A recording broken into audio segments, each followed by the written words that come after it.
As I prepare for my day, I was listening to some music and it was a video and an ad came across. And some of you probably know what it is, and I think it's the cutest little thing.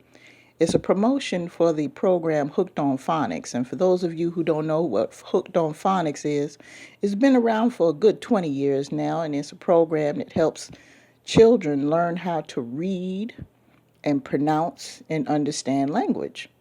And it's very effective because it's been around for 20 years.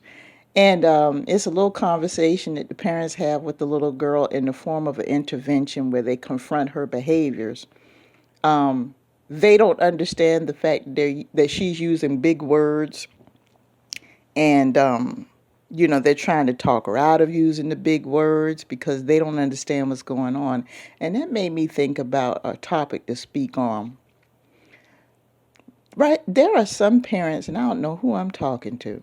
There are some parents who actually feel that they don't need to listen and understand their children as they grow. Generations learn different things.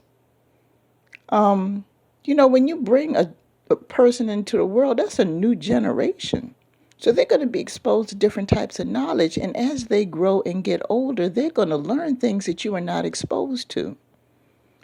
But there are some people that are so stoic in their role as a parent that they feel that they don't need to learn anything from their child. And I've touched on this in a previous audio, but I need to go into it a little bit more because when I watched this commercial, I thought it was hilarious. The little girl, I mean, she won in the end.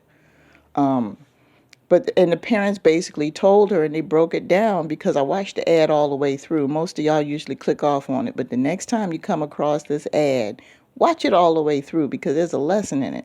And at the end of the lesson, the bottom line is the parents admit, you know what, we just don't want a child that knows words bigger than us and that's smarter than us. There's nothing wrong with that. See, once upon a time back in the day, parents wanted better for their children. They lived to give their children better. They made sure they had better education, better lifestyle, and everything else. They wanted better for their children. But now we have some parents that are jealous of their children. They're trying to run around with their children like they're their playmates.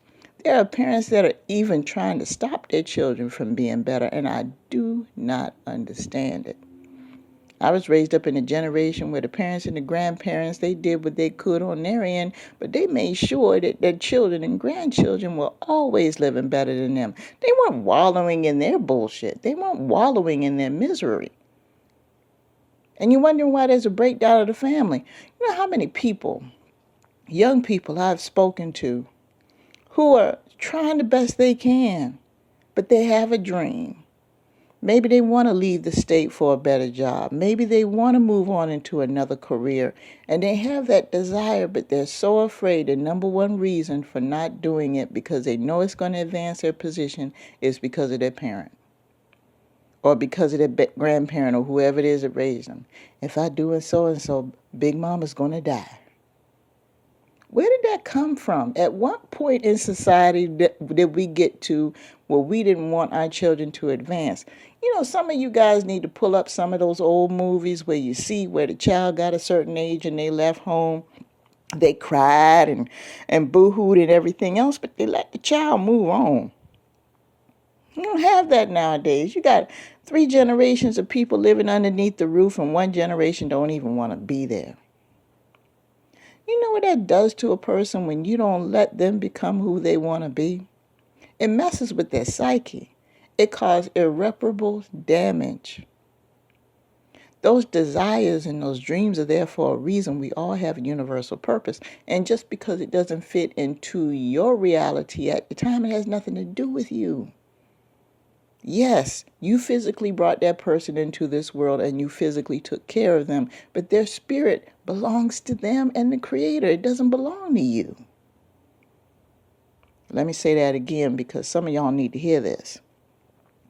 You may have physically brought this person into the world and you may have physically taken care of them, but their spirit does not belong to you. It belongs to themselves and the Creator. And just because they want to do something or go somewhere or do something that somewhere or do something that you cannot comprehend or understand, as long as it's positive and it makes things better, in the end, you might benefit even more than the plan that you had. Why does it have to be all about you the minute you become mom or dad? That's my question. Why does it have to be all about you when you become mom or dad? That's not the way it works. And a lot of you are struggling with your children right now. Now, if you have a child that's headed in the wrong direction, it picked up bad habits, not trying to improve themselves or anything else, that's different. I can understand why you want to interfere because that child is not in a good state of mind at all. I'm talking about the ones who put in the work. I'm talking about the ones who have a dream, working hard and trying to do everything to the letter. They ain't hurting nobody. They just want something different. They just want a little bit more. Is your pride hurt? Do you think because they want more that there's a slap in the face to you? It's not. That has nothing to do with it. Stop making it about you every time something goes wrong with your child. Let me say that again. Stop making it all about you every time something goes wrong with your child. And that's what a lot of you are doing, especially when they get grown. It's a hard lesson to learn for every single one of us.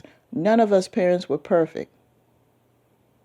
There's different degrees of whatever mistakes we made or anything else, but I have not seen a parent that's 100% perfect. They have some kind of flaw, whether spiritually, financially, or otherwise. They have some kind of flaw. But they just did the best they could in their mind at the time with what they had. So when their child does something that goes against their vision, then all of a sudden it's a catastrophe in their minds because they're the only one that thinks that way. And they want to do everything they can. How many parents I have seen have manipulated, literally wrangled their children to stay by their side? That messes them up in the head. Deciding what school they should go to, what profession they should go into, where they should live. I mean, did you not take biology class? And I address this in previous audios all the time. The animals got it right. We humans are the only ones that can't deal with independence in our children. We can't accept the fact that our children are grown. Some of us have issues with it. So if you have such an issue, I suggest you go take a walk in the forest, on the beach or somewhere, and pay attention to the animals. Especially in the springtime when the little ducks are being taught how to swim. Or when the puppies come out and they're being taught to be weaned off the teat and learn how to eat out of a feeding bowl. Being taught to walk. Like little puppies, the dog is nudging the puppy to get up and go walk somewhere.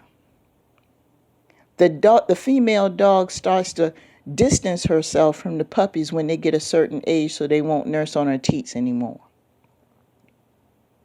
She'll even fuss at them. Tell them, you're too old for this now. It's time for you to go on over to that food bowl. When you see the ducks in the water, the little ducklings, when they hatch, okay, the mama duck is sitting around for a little while, but then it's like, okay, it's time to get in the water, time to learn how to swim, time to learn how to get around. You have those one or two that fall behind, she'll go back and tell them, okay, come on, let's go. But no, as humans, we don't do that. We do the opposite, right? Come on now. We're supposed to be the highest form of animal, and you sitting up here trying to hold something back that goes against nature. Where do they do that at? So anyway, with that being said, I'm going to go ahead and let you guys go. But come on. There's so many reasons why you're trying to hold on to the child, and a lot of it ain't got nothing to do with the child. It has a lot to do with you. And whatever those issues are, be it loneliness, mental illness, or financial problems, because you could be keeping the child home because you can't afford to take care of yourself. That's not that child's responsibility. That's yours, because these are things that were present before that child came into the world. And you trying to heap your problems and your shortcomings onto your child to make your child solve a problem that existed before they came into the world. That's not fair. I'm talking to somebody today. So with that being said, I wish you all peace and I hope you have a great day.